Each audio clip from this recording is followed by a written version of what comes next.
موسی څوک دی؟ شاید ډېر ځله مو دغه نوم اورېدلی وي او ډېر لږ خلک به یې پېژني. موساد د اسرائیلو یوه تر ټولو خطرناکه او پټه استخباراتي اداره ده چې کار یې یوازې د معلوماتو راټولول نه بلکې هدفي وژنې، غلاوې او سایبري بریدونه یا د ویروس جوړول دي. دوی مستقیم د اسرائیلو د صدراعظم یا لومړي وزیر سره وصل دي.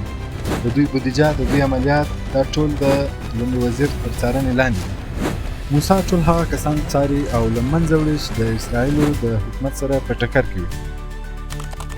په 1980 میلادي کال موساد د ارجنټاین څخه د نازي حکومت یو افسر د اسرائیلو په قتل عام تورن راوتښتاوه، په اسرائیلو کې محکمه کړ او هلته یې اعدام کړ.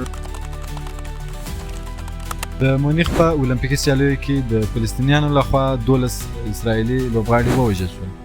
دا اسرائیلي لوبغاړي هغه مهال ووژل شول چې دوی په یوه تعمیر کې استراحت کاوه. فلسطینیان د بام له طرفه د کړکیو په ذریعه ورننوتل او هلته یې په ډزو باندې اسرائیلي لوبغاړي له منځه یوړل. موساد په 1902 میلادي کال عملیات پیل کړل. د پیښې عاملین یې ټول وڅارل، هر یو عامل له منځه یوړل چې دا د موساد یو له تر ټولو غوره عملیاتو څخه و.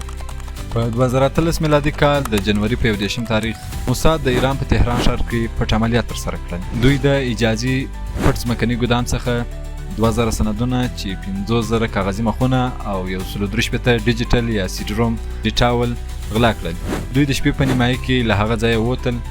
ایران استخباراتو که څه هم وپېژندل خو هغه وخت د اسرائیلو جاسوسان وتلي. موساد ځکه د نړۍ تر ټولو خطرناکه او پرمختللې استخباراتي ډله ده ځکه دوی د پرمختللې ټکنالوژي څخه استفاده کوي. دوی په زیاته اندازه ښځینه جاسوسانې کاروي چې ځینې د پوهې او ځینې د ښکلا په برخه کې خپل عملیات ترسره کوي. دوی ځکه کامیابه دي چې دوی د بشرحقوق یا ملګرو ملتونو هیڅ پروا نه لري. موساد د استخباراتو په نړۍ کې ډېر پرمختللي او نوموتي جاسوسان درلودل. د هغو له ډلې څخه یو ایلي کوهن په سوریه کې د موساد جاسوس. هغه سوریې ته لاړ، هلته یې د سوریې د رئیسانو او وزیرانو سره ښې اړیکې جوړې کړې چې بالاخره د سوریې د دفاع وزارت سلاکار وټاکل شو. هغه د سوریې پټ او مهم ځایونه موساد ته سپارلي وو چې په 1980 میلادي کال د سوریې حکومت ورباندې خبر شو او په دمشق ښار کې اعدام کړ چې نوم یې اوس هم د اسرائیلو د اتل په توګه یادېږي. موساد د دې خدمت او ویاړ په خاطر د مجسمې جوړې کړې او د ښار په ټولو واټونو کې درولي.